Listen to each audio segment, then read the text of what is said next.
Hello once again, dear friends. So today there was a little comic get together in one of the homies' garages where they just got a bunch of different vendors together to sell stuff, and yeah, once again got a bunch of stuff. So we're gonna go over it. I will say though, the days of the dollar bins are getting a little more scarce. So a lot of these are like actually paying over a dollar for, which makes me a little bit scared, but there is good value in here and good quality. So, as usual, what we're going to do is go through them, stop once in a while to talk about the art and writing inside. Let's go. So maybe consider this first little stack like bonus content, because this is a stack from another Garage Con that people ran, and I just forgot to include it in another video. But yeah, this is from like one vendor at a previous one, just quickly. And yeah, he made me a deal on this, the Shadow #1, Michael William Kaluta and Denny O'Neil. And I think Mint, a lot of places sell this for like even 100, 120, but he had it 25 and he gave it to me for 20, and it's something that I wanted for a while, being a Michael William Kaluta fan. This is really early Michael William Kaluta. I've remarked on this before that you see the beginnings of his style and skill, but it's kind of like encouraging that it's kind of like maybe a lot of us can draw this well. So maybe you can think like, I mean, like you could draw this good on like, the margins of your math textbook or binder or something in high school or junior high even. Not to denigrate the guy's a genius, but maybe it's encouraging because you know he didn't start as awesome as he got. So there's hope. There's hope for us that can like draw this kid. He eventually like got fucking sick as hell. I'll showcase more of this kind of thing a little later maybe. Yeah, Michael M. Kaluta, one of the goats, one of the favorites. So and this is from like I guess maybe a 50 cent or dollar bin that he had. Alpha Flight #2. Speed through these a little bit. Daredevil 194. I didn't know at the time like which ones are Frank Miller and stuff. So this is like maybe Mazzucchelli and Denny O'Neil. I'm not sure if I'm excited to read these, but got them anyway. 195. Marvel's Greatest Hit, Greatest Comics. I mean, reprinting Kirby Fantastic Four for dirt cheap. Always get these. Number 75. Likewise, Marvel Tales starring Spider-Man. I really love the old John Romita Spider-Man, and this is a good way to get them for cheap. A lot of the time, though, these Marvel Tales are more expensive, so finding them in a bargain bin is like, I'm pretty stoked. They make me feel that old feeling of like, they just make me feel good, man. Like, this is what I was into when I was like a little kid, like 5 years old or something, watching that old cartoon and the promo material by John Romita Sr. I just love his work, like the figures and even the size, like the composition. I love like even just the size of the figures and his stuff, and like the feathering that he uses to his romance comics background, bringing you just like nice slice of life, like interpersonal moments that kind of make Spider-Man what he is, right? Um, yeah, I just love it. I just love it. So getting those for cheap is cool. I always think that like I'll probably, so that was number 44. Here's number 46. I always think like too, like these will if I ever have little youngins or something, I'll be passing these down to them too. Maybe they'll get the same enjoyment. Number 47, like see, look at these like Spider-Man swinging around and stuff. I love the feathering, the inking. Number 47. Number 49, some Mysterio. I think this gets into later like John Buscema as well.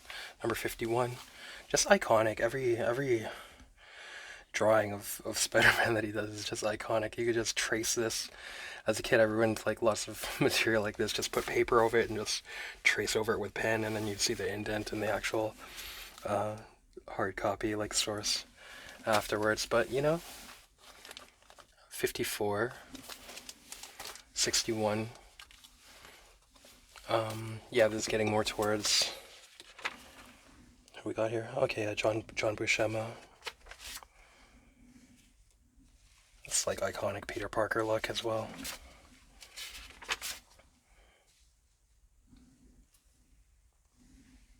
Yeah, good stuff. Marvel Tales starring Spider-Man number 100. It's bagged with like that evil clear Scotch tape that just turns into glue later. To be avoided at all costs when you're dealing with comic books. It's a fucking hazard, man. It's like an open flame around these things. Punisher Warzone number 1. Punisher Warzone number 3. Uncanny X-Men number 168. Okay, this is like real money. First Madeline Pryor as an adult. First something name.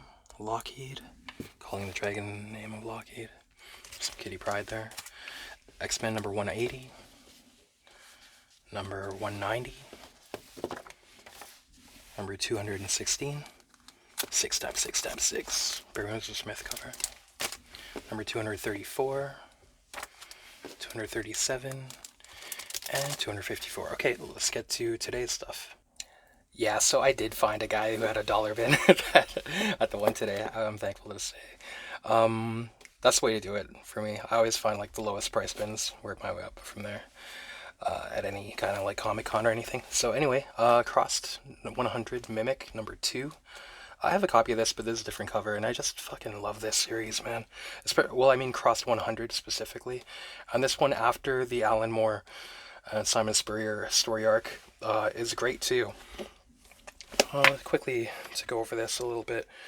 So there's a compound where one of the this crossed guy takes it over, and he can like control himself. He can control his bloodlust and like his psychoticism. Here he is, he's like cutting himself in the start of this issue. The archivist is like, and that feels good.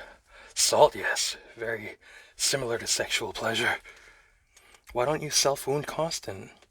There are many who do. They don't live very long. But anyways, so they gave this compound an ultimatum when all the like warrior guys were out to surrender or be killed and tortured and everything. Here he's saying, it's important to remember this conflation of pleasure and pain is not something we invented. People practiced it throughout human history. Bondage, sadomasochism, these were the names given as if categorizing a disease, but it can be an acquired taste as well. So, this is a good scene here. Basically, it's kind of like checking the line between like human and crossed in this comic, because he's like controlling himself and like kind of harnessing his psychoticism, and at the same time, this human settlement, they have like a weird hierarchy where they kind of have like slaves or like rape the women and stuff as like making them say thank you. And he kind of was like, when he took over, he was like, well, you guys can join us and like kill these people that were oppressing you, the humans that were oppressing you, and take your chances with us, or you can, we'll kill you. So there is like a moral dilemma there, and when you're reading it, it's good. Like, you feel kind of like conflicted, but I just want to read here if there's anything. I believe much less separates us than either of our people think. This guy's fucking wicked, man. She even kind of like, she's getting like a little bit attracted to him. Search yourself. Consider honestly and deeply that man who raped you, demeaned you for so long. He enjoyed hurting you. When you killed him, what did you feel? She's all like, she like wants to touch him because he's like into art and stuff. He's like, she preserves, as the archivist, they're just kind of supposed to preserve remnants of human civilization that's 100 years after the disease fucked up the whole world. But she like smuggled out art books and stuff. He's all into the Hieronymus Bosch depictions of hell and demons torturing people and shit. Fuck, it's good, man. It's good. I really like this Cross 100. He's like thinking about when he got turned crossed, and he's like starting to get too worked up, and he's like, you better get away from me. Like the torture and shit that he endured. Insane. Anyways, $1. Yeah, we'll keep it moving. I know some of you aren't into Cross, but I'll talk about what I like.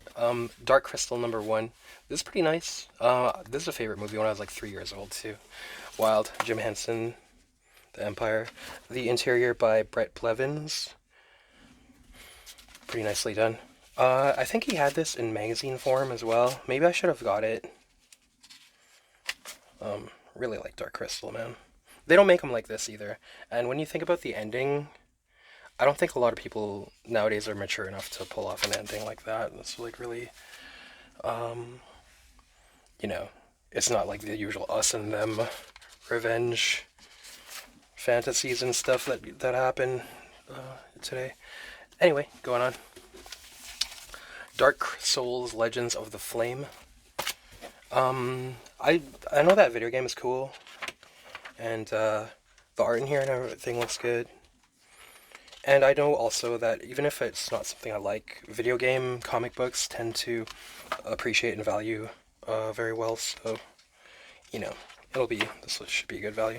Everything at this this little get together too was like really good condition. Comic Book Legal Defense Fund, Defend Comics from 2016. Comic Book Legal Defense Fund, Defend Comics, from 2017. Yeah, I'm not familiar with anybody inside here, so I'm just gonna keep it moving. Ennis and Derek Robertson, Fury, #1. Gen 13, full color 3D edition of Volume 1, #1. Excuse me.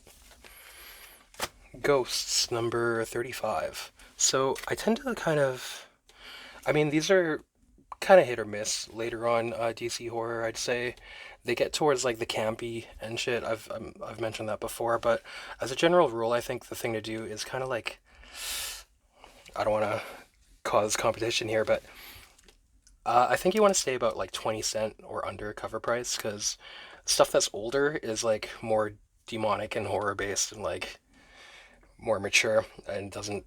A lot of the later DC sometimes horror, you're like, I'm reading it, I'm like, fuck, when is this story gonna end? And then you get to the end and it's like some dumb punchline. It's like, jokes, we used to call them groaners when you were a kid, where you just like kind of groan. It's just like a bad, not even like a funny pun, but yeah, I'll always try them out, because not all the time, but sometimes you get that kind of thing and it sucks. So I don't end up keeping all the later like 1970 and later DC horror that I get, but yeah, I'll always like try it out for $1 or less.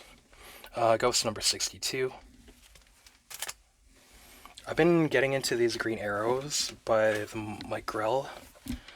So yeah, I was wanting to like keep reading them after Longbow Hunters, and found a little vein of them there. That's cool. Green Arrow #4. #5. #6. #7. #8. How's the focus doing? Let's see if...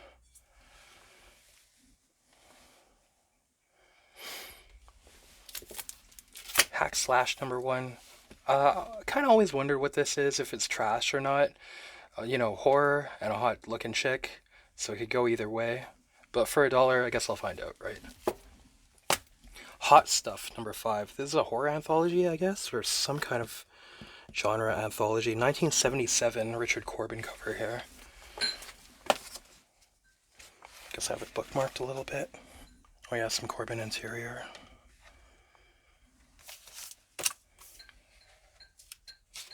What a prolific dude, man. I'm like, at every sale, I'm like managing to find some Corbin that I'm not familiar with.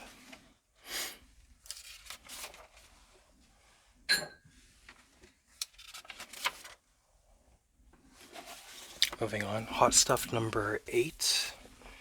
Who did this cover again? Oh yeah, it's Neil Adams. Jonah Hex, Riders of the Worm and Such, #4. Putting together like a set or two of these. Neil Gaiman's Lady Justice #1.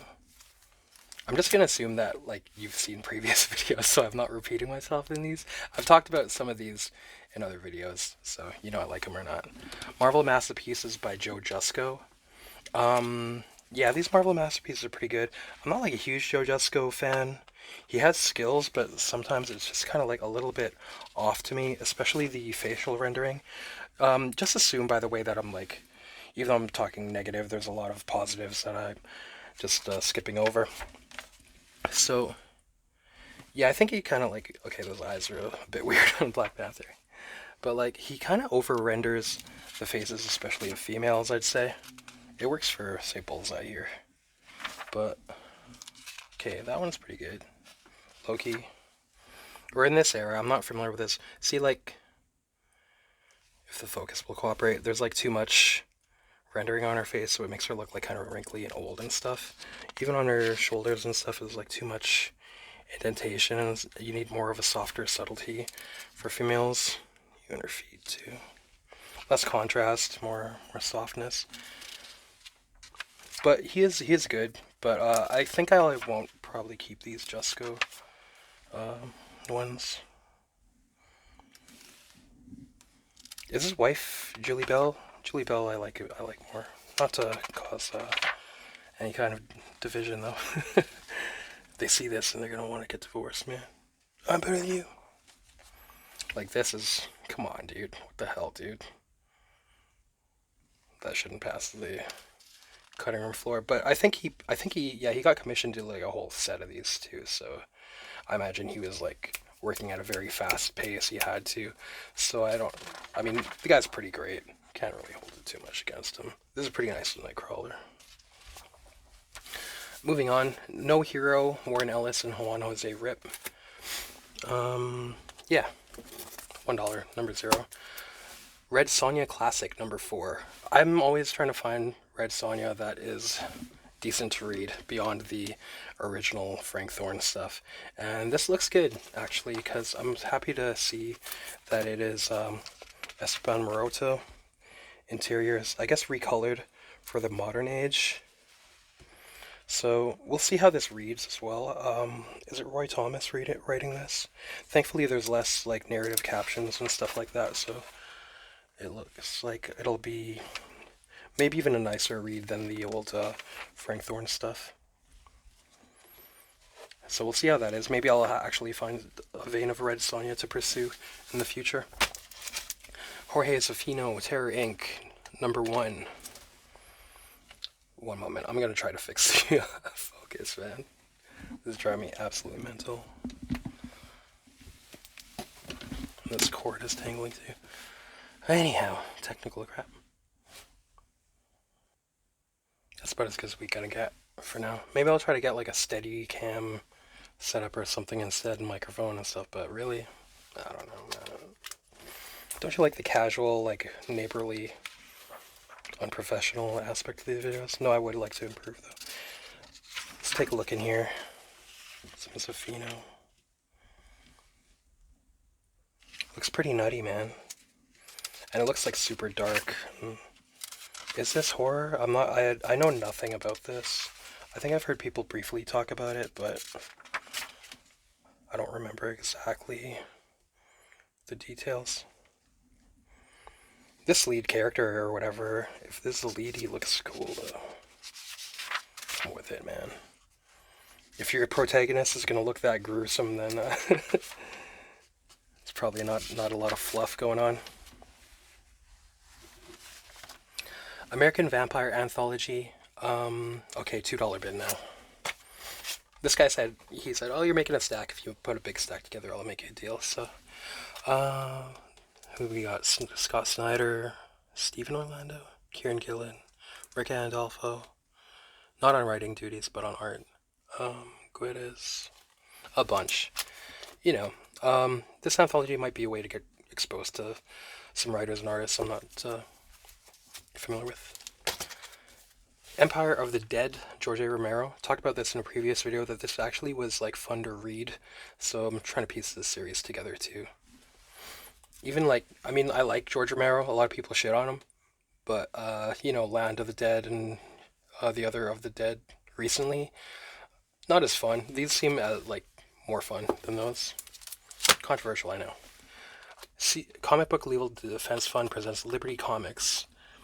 So, the Comic Book Legal Defense Fund, of course, was like anti-censorship advocates for the comic book industry. Heck Boy. Got a cover by Mike Magnolia there. Derek Robertson. The boys, I guess. Sergio Aragones. I guess these are just little strips. I have no idea what the heck is, like, how it's going to read, but you got interesting contributors anyway. Let's flip through. Who else? Oh, hey, shit. Art Adams, centerfold. Or two-page spread anyway, it's in the center. Monkey Man O'Brien. Looking good. Looking real good, baby.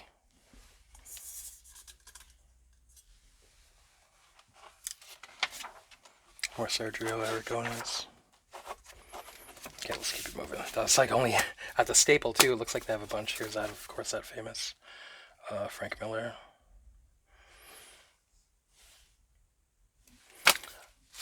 Savage Dragon, Volume 1, Number 1. You gotta love it. I'm getting all those early Savage Dragons put together.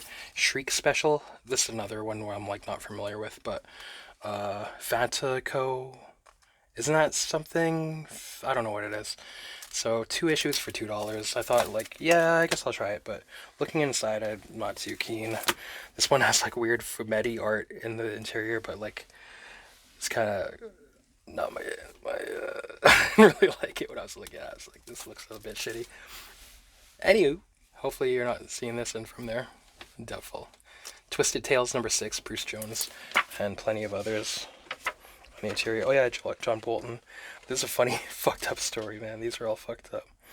This weird, perverted neighbor that they have to deal with sprays this guy's wife on the while she's like sunbathing, topless, with his hose. It's like old man. Here's one. To hell with the neighbors. You want to be appreciated or not? They don't watch us with binoculars, you know. This neighbor watching them with binoculars. Bruce Jones always has like weird, like twisted stuff going on, man. That's why it's Twisted Tales. An old war comic, 12-cent cover price. War Heroes. So yeah, I thought I'd give it a shot. Nice looking cover. Come on, focus. Let's pull it together, focus. It's Midnight, the Witching Hour, number 39. Again, as I said, I'm not going to open this up because I'm not like familiar with any of the dudes in there. But hopefully it's good. Witching Hour, Unexpected, Ghosts, stuff like that. It was like better earlier, I think, generally. And you can, as a general rule of thumb. So this is getting a little bit on the edge. 20-cent cover price there. Okay, the non-bargain bin stuff. He convinced me to buy this one because he was like, I could tell that we both like actually read our stuff, and like he was like, oh, you like horror? Let me recommend you some. You like John Carpenter? And like we're talking John Carpenter, talking like all this and that. And yeah, he's like, he had a bunch of these, and it's like, get these. Here, this is the best one. Here, get this. And I was like, okay. It's like, yeah, I'll make you a deal, man. Just keep getting stuff. Frank Miller's Ronin trade paperback. I used to have one of these. I think it was like a later printing, but I got rid of it because just for the interest of space. But you know what? Instead of getting rid of stuff, just get shelves. That's the key. Some more shelves, better storage. So $4 for this. That's pretty good. I think this is like third printing. Some Verotic Weird Voodoo. It's written by Danzig. I don't know. I flipped through this. Joe Toyota cover as well. It looks like it might be horrible to read, but I love Danzig, but it seems like maybe he was having fun and getting like campy, tongue-in-cheek, kind of just trashy, kind of rockabilly or something. Yeah, this is another one where he said, yeah, get this too. He was recommending some stuff, and then he's like, yeah, get this. Have you read Guillermo del Toro's The Strain? And I was like, no, but I saw that this is David Lapham, so we'll try it. That's a good deal. And next vendor. So dude next to this guy had some stuff. This is $2. He had like stuff by like $1, $2, or $3. I think it was like $2. I was like, I'll try some Vampirella out. This reprints old stuff. This Vampirella Silver Anniversary Collection number 4. And Pablo Marcos. Looks aight. I really hate the focus on this phone, man. I really need to just get a new phone. I know nothing about, like, dealing with stuff like that, though. I've just been, like, giving people's phones. The previous model that I had before this worked better. The camera was better. It was like 2 models earlier.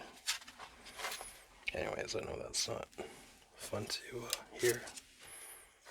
Discouraging. But yeah, that looks alright. Alien by Philip Kennedy Johnson and Salvador La Roca. This is number 1 for Marvel, and I had recently read the trade paperback of this, and I was like surprised it was actually pretty good. But for that reason, I'll get issue 1, this Lee Inyuk cover.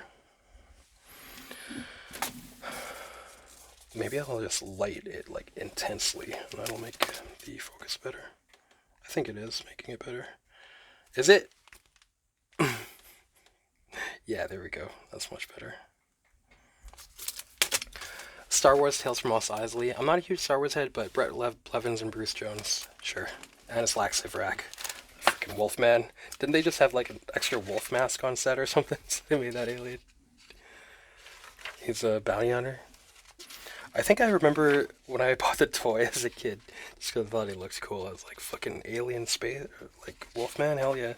But I think on the back of the card, he's like a good guy too. It's kind of good. It's Bret Blevins, yeah. We'll see how that is. Sometimes I'm like, I just want to give like a franchise that I usually don't try out too much a shot. Okay, next one. Alright, the second last vendor I hit up. Derek. He has some pretty nice stuff. Always in like nice shape. You can tell he's another guy who probably reads his comics and just like sells the ones that he is like not interested in keeping for himself. But David Tischman and Glenn Fabry, Greatest Hits from Vertigo, November of 2008. Yeah, just Glenn Fabry interiors. I'll try it out. This just looks weird. I hope it's nothing like the Beatles, because I'm not a Beatles fan myself, but everything varies. Here's number 4. I just want to show... Let's look at Glenn Fabry's line work, because I do like it. You know, he's more renowned and famed for his painted covers, but his line work and like ability to actually do comic book storytelling is very good. So I actually like it a lot when he does like comics. Like he actually like does good layouts and like storytelling techniques and stuff too. So I'd like it if you would do it more, or maybe I just need to find more. Maybe I'm not familiar with it. If you ever see the because I did a video on it maybe in like 2018 or 2019, Thor Vikings, written by Garth Ennis and illustrated. I think it's even painted and like illustrated in pencil and ink over, or inked over the painting. Maybe it's not painted, but anyways, it's fucking sick as hell. Glenn Fabry art in that, and it's from Max too, so it's like adults rated. Thor Vikings, that's one you want to look for, man. Basically, like it's Thor versus like undead Vikings taking over New York and just causing havoc. Sounds maybe cheesy, but it's Garth Ennis and it's pretty fun. Okay, moving on. Greatest Hits number 5. Vampirella number 1. Yeah, I just kind of like... I'll try a Vampirella. Oh yeah, this bargain bin like 7 comics for $10, so like $1.20 something. X-Men number 186, Life Death. Just making an extra set to be able to give to pal. Yenny, number 8. I'm not familiar with this art or artist, but it kind of just looks like some like kind of Ren and Stimpy cheesecake style, so check it out. Oh, a big vein of Forever People. This is from a bin that was half off the sticker price, So it's like, yeah, I always see the Forever People trade paperbacks for sale and stuff, but I just don't like that glossy paper. I want to get it on this, like, this older printing. Is this original? I forget. But, oh yeah, another thing. So this is Forever People number 2. Number 3. Yeah, if you know what order I should be reading that stuff in, please let me know, because, what is it called? The Fourth World? All that stuff. I have New Gods. I've been putting together New Gods and Forever People. I forget if there's anything else that Fourth World entails, but oh yeah, I guess Miracle Man as well. So yeah, just let me know if there's any like order I need to read them in or anything, because I guess I'm gonna get this together too. Here's Green Arrow number 1. Just quickly, I'll say Green Arrow, man. Reading these, it kind of reminds me of why I really liked Green Arrow when I was like a little kid, because he's a guy with like no powers and not even like any fancy gadgets or anything, man. But he can take on the whole fucking world with just a fucking bow and arrow, man. And he's a good character. I'm digging these. Hopefully the series doesn't go downhill. I would be chagrined. Maybe don't even tell me if that happens, man. I don't want to know. Sex Pistols, buy this book. I was like, a Sex Pistols comic. Yeah, all right, and it's half off. But looking inside, man, it looks like garbage. I was hoping it would be one of those like rock and roll autobiographies, unauthorized biographies. There is a Sex Pistols one of those that I have, and that one's really good. This is just like some weird fan fiction. There's some alien that puts some boy band in space, but brings them back as the Sex Pistols. I don't know. I just like flipped through it. It looks like one of these things where like the guy thinks he's being funny, writing it, and it's not funny. Maybe I'm prematurely judging it though. I don't know. I'm not feeling too enthusiastic about this. Let's see here. Time out for a commercial break. Rub some on old Sid, mate.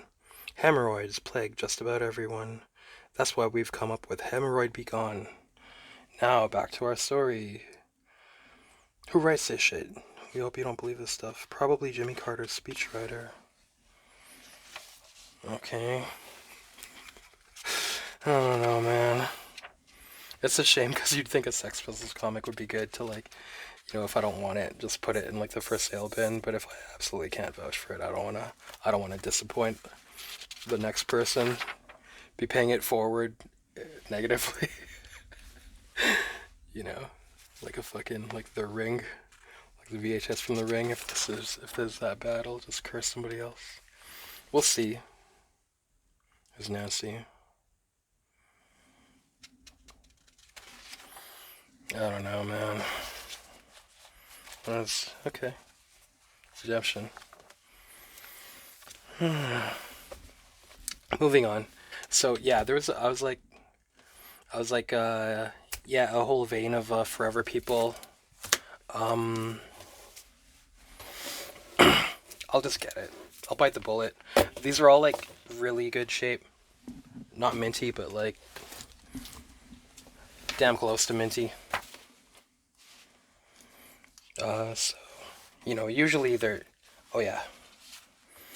I like his 70s stuff is getting like, it's kind of like horror, weird sci-fi, kind of nightmarish. There's like a twisted kind of horror and humor that he has. It's a little offbeat. I can't even like classify it as humor or horror. A touch in his work. But I really like it, actually.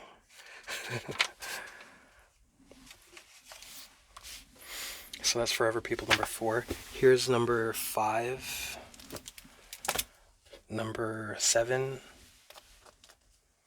And yeah, Tenny and the Noobs, like Kirby, like invented everything. Everybody. Forever People number 9. This bookmark to maybe show off a little more too. Oh yeah, I got this because originally I'd seen that the Dead Man was featured in this, and I was like, Dead Man written and drawn by Kirby? I gotta see what that's like, right? And yeah, that got me. And like, I was like, I may as well get all these. They're in really good shape at like the lowest price I'll ever see them, probably. There's a nice little bit here. After all, the body is merely a three-dimensional identification vehicle. It's our total selves that beautify us. Here, put this on your total self. Oh my, it's indeed a vivid and flamboyant representational fabric. I sense that it's a reflection of gay and tune-filled times. The jazz age, honey. Trixie was a flapper who floored the males. Flappers. But yeah, this looks like, just flipping to random stuff. This looks fun to read. I was always scared that maybe these were some kind of weird sci-fi space hippies. Kill all hippies, of course, but I don't think it will be. Here's some Kirby Deadman. I have no idea what Forever People is. So. But I'm gonna find out. Forever People number 10. Here's more Deadman. And yeah, I'm a little bit disappointed in myself. Victorian Secret, Girls of Steampunk. I'm embarrassed. I got this. July 2000, number 1. But I was kind of like the novelty. 2011 too. 2010 is like the fad of steampunk was going so hard. Steampunk babe, steampunk pinups. You gotta check it out, man. Let's look inside here. I'm cringe for getting this, man. But I was like, either keep it or sell it. The pinup book collection, pinup comic, cheesecake section is getting pretty big. This looks like that. Wasn't there like a website of steampunk models back in the day, even for skate steampunk? Was it called Steam Girl? I'm acting like I don't know, of course, but that looks like that model. I think her name was Kato. Don't ask me how I know this shit. Some of this looks alright though. Maybe I'm coming around. Maybe that's kind of good. This trend went from cool to cringe. Like, it took a little while maybe, but like looking back on it, this is kind of cool. I kind of get the like the ornateness, how it's like kind of handcrafted. There's like the appeal of that, rather than being like maybe we're searching for a balance between mass production and like craftsmanship. Maybe that's why we kind of like romanticize this kind of stuff. Whether, oh, it's nice, yeah. Wet yourself. Maybe we kind of romanticize that because it's like a bit imbalanced today. Like the mass production and like craftsmanship going downhill, and like artisanship as well. The lost art of artisanalness.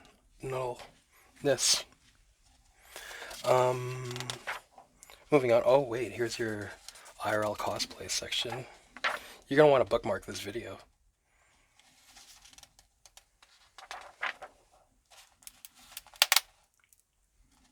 Courtney, Inspector Ophelia Wilwarin, Scotland Yard is her character. Okay.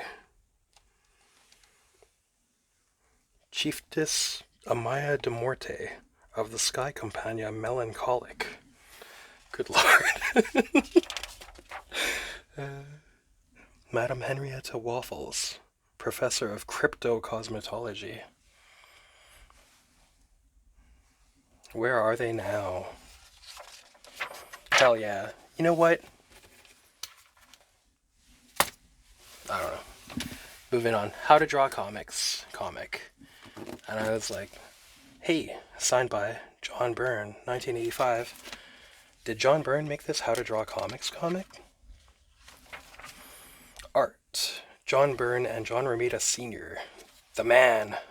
Maybe my favorite Spider-Man artist. It's hard to say. I think so, though. Script Allan Fromberg. A lot of the time, these How to Draw books are like not super instructional. They kind of end up just being like a portfolio, but John Byrne and John Romita Sr. I have to check this out. I don't know necessarily how helpful, but I like to see, is this what John Byrne does? Just draw like ball joints and then flesh it out. That would be sick if that's all he needs to do, man. That might work.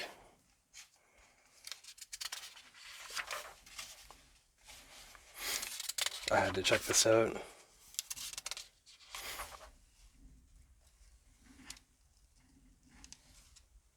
If you're a youngin' and this figure where you like want to skip it, just draw straight. I don't know, maybe it can fucking help. I remember I always wanted to skip that when I was a kid, though. Okay, moving on. Last vendor. Last vendor was Dan from Mad Cat Comics, who I've dealt with a lot in the past. You've seen a lot of his stuff in the flea market score videos, at least 2, maybe 3 at this point. But usually that sells stuff from like his dollar bin, which he has a whole like half of his section at the flea market is dollar bin stuff. But at this one, he forwent. He skipped the dollar bin stuff. It's all $2 and $3 bins. And you know me, I love to get the bargain bins, but all his stuff in his $2 and $3 bins is also usually worth more if you're to go buy the guide or eBay, so you don't have to feel too guilty. A lot of the time I've found like wicked stuff in his $2 or $3 bins that is worth like, multitudes more. If that's what concerns you. For me, everything is about like art and writing. So I was starting with the low price stuff, then I'll move up to the higher price stuff. This is from like the $2 section. I thought I'd try out this Aliens vs. Predator. I have to like eventually read all the Aliens and Predator and Terminator stuff. I'll be like somebody that you can depend on to know about them, maybe. I don't know. It's kind of like, once you find good Aliens or Predator or Terminator comics, you're kind of like, oh man, that was wicked. Maybe there's more. I'm not sure though. Generally, the Aliens vs. Predator comics are better than the movies. This is Aliens vs. Predator War, after there was a female human that like survived an Alien vs. Predator story arc. Maybe it was the first one. Michiko Noguchi is her name. Typical late 90s Japanese fetishism or whatever. People thinking the Japanese people are like the best protagonists. Kind of cool. But yeah, she survived. I think it was the first Aliens vs. Predator arc, unless that was like a different chick with a similar Japanese name. And the Predators took her under their wing, kind of to be like part of their warrior society. And this is a story after that starring her, as far as I know. 2, number 3, and number 4. So we'll check that out, because that first Aliens vs. Predator, if this is the same one, same Japanese chick, I don't remember the name of that one from the first one. Yeah, I think it is her though. It should be alright. Anyways, not to be too verbose, this is hard to capture. The Stephen Hughes Detonator from Chaos Comics. Some Stephen Hughes. He's the man. But god fucking damn it, man. I hate the chaos coloring. I wish they just stuck with like the black and white that he was doing in the first Evil Ernie. That would have been the shit, dude. It's too bad that they went this route of color. It does not hold a candle to the black and white, like ink wash and stuff that he was doing in that first Evil Ernie Youth Gone Wild. If you ever see that, that's still the best. I keep trying all this stuff out though, looking for like which chaos stuff is good. Let me know if you know. I've tried reading Lady Death, Purgatory, various ones, but nothing stands up so far to that Ernie Youth Gone Wild. That's just perfect. Yeah, all this coloring really sucks, dude. Anyhow, Joseph Michael Linsner, Sin Boldly. This looks pretty good, man. Here, let's see. So, they're in line of hell. It says Monday morning, the Infernal Revenue Service. This guy who is like obviously supposed to be Kurt Cobain says, my stomach is killing me. Guy next one says, well, if you think that hurts, did you know that your wife sold off 25% of your publishing rights? He's trying to shotgun himself in the mouth again, but it's empty. So some dark, irreverent humor there to start out. I kind of that might be a good sign, but I can't even show the rest of this because like demon nuded chicks. And but Joseph Michael Linsner, his comic stuff is like way more interesting than his covers. You know, his covers are nice, but they're kind of just people just standing around posing. But the comic stuff is like looks way better. Okay, I skipped a bunch of nudity. So yeah, we'll see what that's like. TMNT from IDW number 96, City at War Part 4. I've always heard City at War is like one of the best Ninja Turtle story arcs after the Maroto Studios stuff, so I want to read this, man. I'm a little bit saddened that they didn't have like parts 1, 2, and 3, but oh yeah, so this is Eastman and Tom Waltz, right, are the main dudes, and they're the guys who did Lost Ronin as well. Here's number 97 and 98. I don't know part 6, so I don't know if this continues after this too, but yeah, cool to finally get my hands on some of these for dirt cheap. These are all like super minty too, everything this dude has, unless it's in his like super low price bins and stuff. Terminator Hunters and Killers number 1, number 2. This looks like some good like late 80s, early 90s stuff. It's a nice painted cover. Hunters and Killers number 3, so full set there. Wonder Woman number 98. I was like, man, maybe I'll try reading some cape shit. You know me, I don't really read too much superhero stuff. Nothing against people who do, but a lot of it just like I don't even know where to start or whatever. But Brian Bolton covers are so fucking nice, and I saw that it's William Messner Loeb's and Mike Deodato interior. William Messner Loeb's co-writer on titles such as The Max. So he's no slouch. He's not a dumbass. So might be a good place to try and like give it a shot. Yeah, I just love Brian Bolton's like his feathering too. He must use like a fountain pen and nib, right? To get that like very subtle, varied weight in line. I know he works in digital now, and it still looks the same, but man, his stuff just looks so nice. Uncanny X-Men number 179. This is kind of a key, right? So for $2 and like near very fucking minty. Not bad. It might be an upgrade of the one I have. Let's see here. John Romita Jr. Kitty Pryde in that beat up wedding dress. Looking kind of good, girl. Damn. But yeah, this is like kind of a key too, so good value. Yeah. Beta Ray Bill number 1, Daniel Warren Johnson and Mike Spicer. I've always heard good things about these dudes, but I just like the art and Beta Ray Bill the character, so I kind of want to try this out, see what it's about. The Demon number 2, Kirby. Hell yeah. This is the $3 section now, I think. Is it? Yeah. But yeah, this is in like quite good shape. Maybe like fine minus, VG plus. Let's just show a little bit of this like Kirby horror here. I like the way this guy looks. I think there's an extra copy of Demon 2, so I'll be selling one. Frank Miller's Ronin number 1. These aren't super uncommon, but for $3, this is in really good shape as well. Won't bother showing you, but I kind of want to ask you guys what shape this would be considered.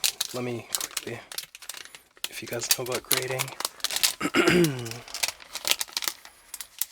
The video is getting a little long.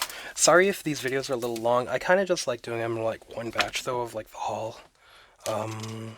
And for me, like I like long videos myself. It's what I tend to go for. Okay, let's look here. Because I like to just set it and forget it. I just listen to YouTube at work and stuff. So you see these little things. There's no indents. But you see just a little bit of like white around the edges. The bane of like full black and like a little bit of white around that. A little bit of fading or rubbed off. What do you call that? I forgot the term at the moment. But it's like something-ing. So aside from that, though, it's really good. Yeah, I'm not like a crazy about condition, but when I can upgrade stuff, I will. I'm just curious if you guys would let me know, what do you think that is? Moving on, The Shadow, number 2. Michael William Kaluta again.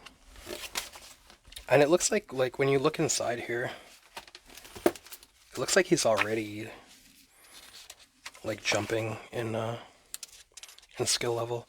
Oh, but it has like a Wrightson feel, like the way the characters' shapes, their faces are shaped and stuff, I'd say. How cartoony they are. Like it really, a lot of these characters' faces remind me of the way Wrightson would. And also the use of just solid black. Solid areas of black.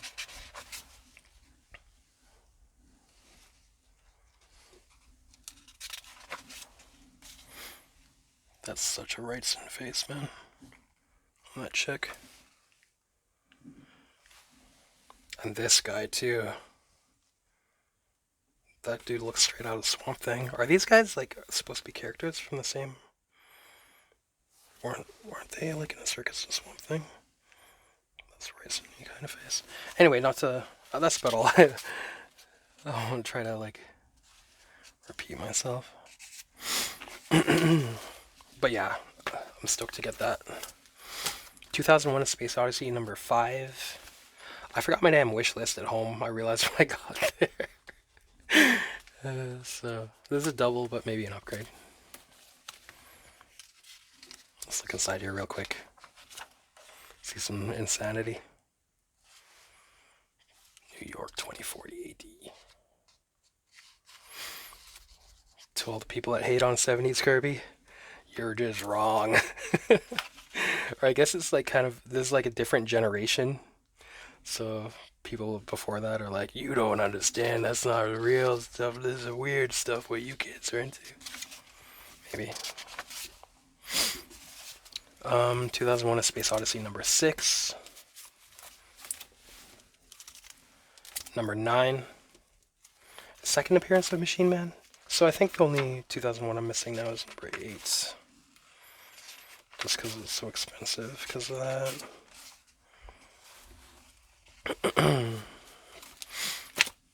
Moving on. Uncanny X-Men number 153. Starting to get to like the era before what I'm familiar with. So I'm not really familiar with Paul Smith, and then before that is like David Cockrum, right? Oh yeah, John Byrne as well.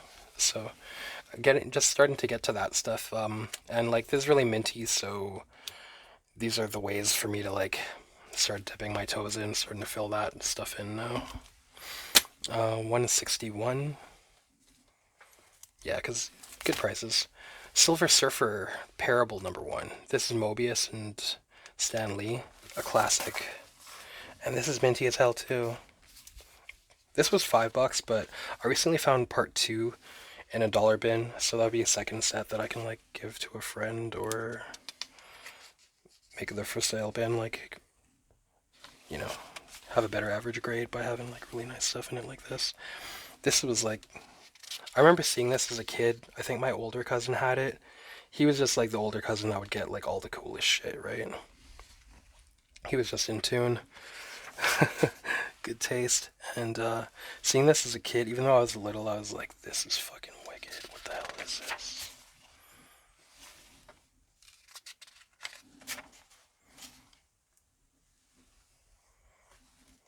Yeah, man. Yeah. This is really nice. Every time, it's been a while since I've read this, but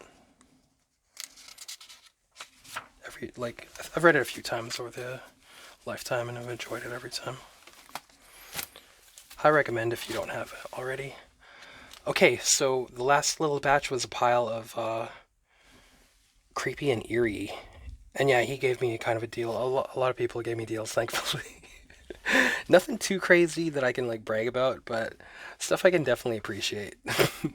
um, Swords and Sorcery Special, Creepy number 106. Oh yeah, what I wanted to talk about is like, see these things, a lot of these Creepy and Eerie, especially like the earlier stuff, if they're minty, they're like, 50, $80. And I'm not that crazy that I'm like, if I was like a super fan or something. But yeah, these are like really good shape. The thing I like about Dan, I'll, let's plug them. Let's plug them a little more. They're always like, he kind of goes like a grade lower maybe than what he could get away with, or even like maybe 2 grades lower. If you're on the fence and like kind of wondering and hawing like, oh, is it like a VG or a G or like a fine or a VG or all that stuff. You can always think like, look at this is like really okay. But I have this bookmarked, I guess, to show some art. Yeah, this art. A lot of people that I'm not familiar with. Leo de Renona. Let's just take a look in these. Just because we're getting towards the end of the video. So yeah, spoiler. We're just going to be looking at like Creepy and Eerie for the rest of this. And kind of asking you about like the grades of these. Because these are minty as fuck, man. Well, not minty, but they're in really good shape. And they're all like $3, $4, in some cases $5. And yeah, I know that they can be much, much more, especially if they were to be kind of cavalier with their grading. But a lot of these are like, man, these are like very good or like fine minus, like, or even very fine. What the fuck, man? But their prices, if they're just like, as if they're falling apart, and they're really not. So, you know me, I'd usually would be like, I'll never spend $5 for a comic or anything. That's rare. But I was like, man, I could get like a lot of these Eerie's and Creepy today. Basically, they're like $1 off too, like with the deal he gave me. So, okay, what do you have this at? A good. Does this look like a good to you? There's like no indentations, no bending, ripping or anything. But there is this. But it's only on one page, the back cover. Aside from that, everything like, even like there's no fading dust or smell of mold or any crap like that, man. Everything's nice. So I'm pretty, like, originally I was like, oh man, maybe I only got this stuff because of impulse buy and I went all the way across town. Maybe I'm not happy with the stuff I got today. But reflecting, like looking at these, I'm like, I did a pretty good thing. Because these all come together to be about $25, which is, you could easily pay $25 for just one of these. This is, and there's what? 1, 2, 3, 4, 5, 6, 7, 8. Yeah. This is marked fair, which fair is like almost falling apart. Okay, here's some Esteban Maroto. We talked about in that Red Sonja earlier. Nice 60s, 70s art.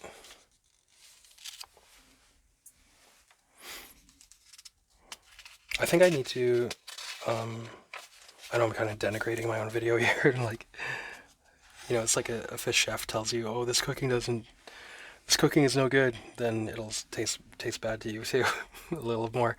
But, yeah, I need to try and get like a better setup for the camera here to show off stuff like this.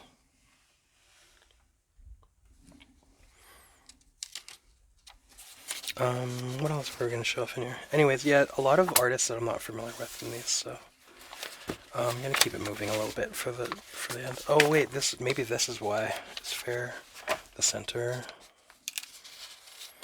But yeah, that's kind of a bummer. Okay. Tough but fair. Eerie number 41. Oh yeah, there's a nice Nice ad in here. 1972 Comic Art Convention. This is rated poor, but the only thing wrong with it really is that, like, this. Poor to me is like falling apart, torn, stains, or like not necessarily all together, but one or two of those. This is not poor to me. Did I do good on these guys? I was kind of like, oh man, I spent actual money on stuff instead of just dollar bin stuff. I don't know, but I think I did pretty good. Eerie number 52. This has a little bit of a faded stamp on it too. But, I just want to read stuff. I'm not like, when it comes to this is stuff you want to be able to read and like, hold like this when you're reading it and stuff. Like, when you like fold one page over. Wait, it's hard to do with one hand. You just want to be able to like do this and stuff. You don't want to have to put on gloves and go sit at a table or anything. When you read these like psychedelic horror mags and stuff. This art looks pretty cool.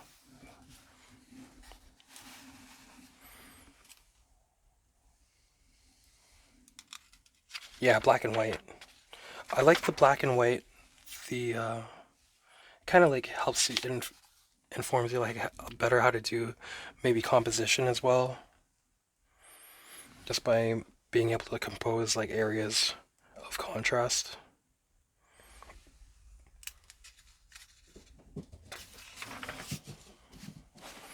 It's kind of nice, this stuff. Yeah, here we go. Because I kind of want to work on a book and I want to like have good composition, try to make it like really nice if I can. Black and white. You know how you like squint your eyes to be familiar with contrast? You can kind of like see that going on. Anyways, this is nice. I like how these are more adult too, these mags. Art by Aldoma. I've never heard that name, but this looks nice. The Beheaded. And it looks like he's kind of using like charcoal or something too. On canvasy paper, maybe. Let's check out this headless ghost, dude. I know how you must feel, Bianca. I'm probably the first person you've seen who hasn't run out of screaming at your appearance. I don't want to hurt you. I want to make that understood. I want to help you. I'm a psychic investigator. Ghosts of the dead are tied to the earth for a variety of reasons, free to follow their destinies only after certain conditions have been met. It's my life's work to seek out these unhappy spirits and release them from bondage. I want to help you, but I need your cooperation. You honor me with your trust, Bianca. A trust I swear never to betray. This fucking freaky dude. This headless ghost, like, kneeling, taking his hands. There's much I must learn from you if I'm to help. I must know the facts of the tragedy which binds you to this house. That chair? You want me to sit down? Yeah, this looks cool, dude. I like how these are, like, more scary than a lot of other comics and stuff, too.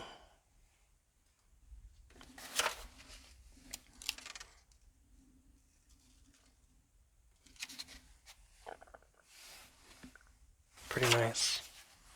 Yeah, they got like crazy moments like this too. This beheading. In these. And you kind of don't know what's going to happen in these. A lot of the other... This is nice. I'm glad that like it looks like these aren't going to turn into like, some kind of stupid joke pun ending or anything, or like... And I think these being like, they don't have to follow the comics code, so the good guys won't always win. The cops won't always like catch the bad guy and stuff necessarily, as the comics code dictated back in those times. What else we got in here? Okay, moving on. Yeah, we're just slowing it down, chilling out here. Eerie number 77 is a Richard Corbin cover.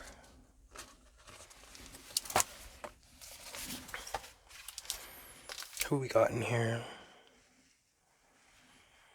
Richard Corbin, Carmen Infantino, Wayne Howard, Esteban Maroto, Jose Ortiz, Leopold Sanchez.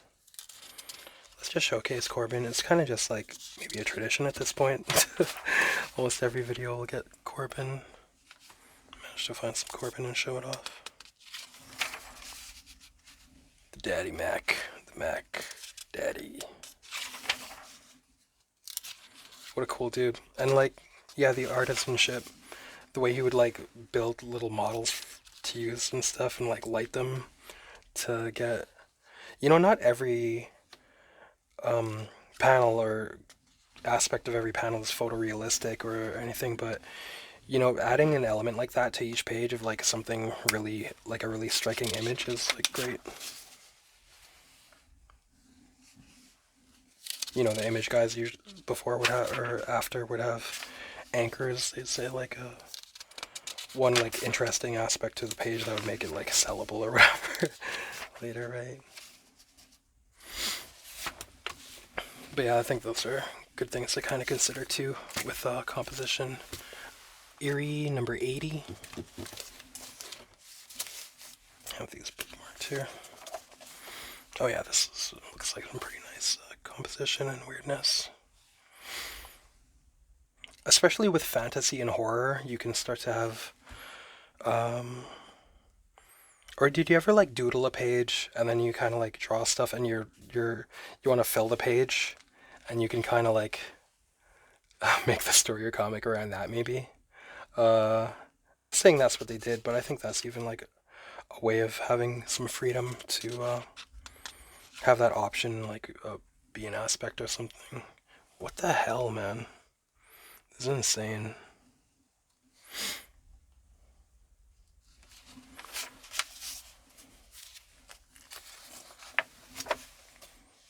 Some Countermine, Infantino, and L. Milgram. Looks kind of nice. Look at that dude.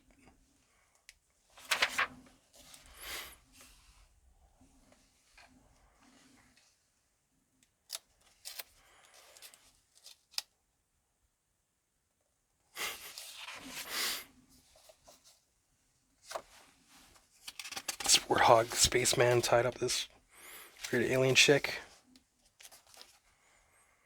Lucky guy.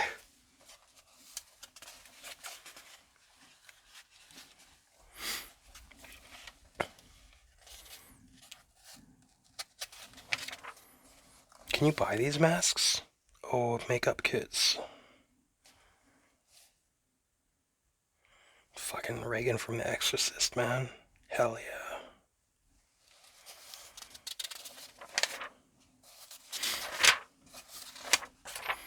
Okay, I think this is the last one. So as usual, guys, okay, we're just gonna look through this while we're talking. Outro. I saw that this is, yeah, they used the same cover twice. Those cheap fucks. Where's that last one? They used it for Eerie number 77, and again for Eerie 125. It's like, it looks exactly the same. Like the colors aren't even like the saturation or tint, or like there's nothing different. It's all good. So 50 issues later, what would that be like? 4 years and a little bit later, if this came out monthly. So yeah, this is all Neil Adams. Let's just flip through this while we do the outro. The outro is, thanks for watching, guys. Hope you have happy hunting out there, finding what you're looking for, and maybe stuff you didn't know you're looking for. And like, subscribe, ring the bell for notifications if you like to see when these videos are uploaded. Because for me lately, it's like weird, man. Even channels that I watch their videos like once or twice a week, I'm like not seeing their stuff in my feed unless I go to my subscriptions. So yeah, don't be afraid to be a hoe. Use the bell. Ring my bell. You just gotta be hoes a little bit. Desperate. Or, you know, that's not putting it right, but it feels weird to like go through all these efforts and hoops. Blah, blah, blah. Thanks for watching, guys. I'll talk to you soon. There's a big convention coming up soon too. This is kind of like whetting my appetite for it. I was like, man, was I like too impulsive getting like this stuff today? Am I happy with the stuff it got? And like, yeah. Even though it was spending like actual money, this is all stuff that like I'm not gonna find any cheaper in like fucking years and years ever. So this is all quality stuff. But yeah, next week should be a big one. Voodoo drum.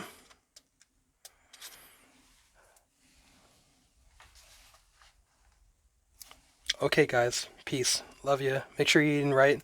Call your mom. Take care.